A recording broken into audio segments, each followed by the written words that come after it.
நீங்கள் பார்த்துக் கொண்டிருப்பது உங்கள் விஜய்.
ராபின், ரொம்ப அருமையான சாங், நல்லா பாடினீங்க ராபின்.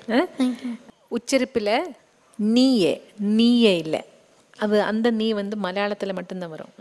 நீயே அது ஒன்று. அப்புறம் சங்கதி எல்லாம் கொஞ்சம் ஸ்லோவாக போகுது, இன்னும் கொஞ்சம் அது கிறிஸ்பாக கொண்டு வரதுக்கு ட்ரை பண்ணணும். மீதி எல்லாமே நல்லா பாடினீங்க. மேலே பாடுறப்ப இப்படி நெக் இப்படி மேலே போகுது இல்லை, அது குட் ப்ராக்டிஸாக பேட் ப்ராக்டிஸ்ன்னு அனந்த் சாரை தான் கேட்கணும், எனக்கு தெரியாது. பார்க்குறப்போ அது கொஞ்சம் ஆடாக இருக்குது. அது மட்டும் சாரை கேட்டுட்டு அதை என்ன பண்ணணுங்கிறது ரெக்டிஃபை பண்ணுங்க. All the best. Thank you. Robin sir ரொம்ப நல்லா இருந்ததும்மா. ஒரு அந்த ஃபீல் வந்து நீ என்ஜாய் பண்ணி பாடும்போது அந்த ஃபீலோடு கேட்கும்போது ரொம்ப இனிமையாக இருக்குது. சித்ரா அவர்கள் சொன்னது போல் சில இடத்துல நீ அனுபவித்து போட்ட அந்த சங்கதி நல்லா இருக்குது, மற்ற இடத்துல கொஞ்சம் லேக் ஆகிற மாதிரி இருக்குது. கரெக்டாக ஃபோக்கஸ் பண்ணி பாடு. Fantastic singer you are. யாருக்கு டெடிகேஷன்? அம்மாவுக்கு தானே இது? God plus.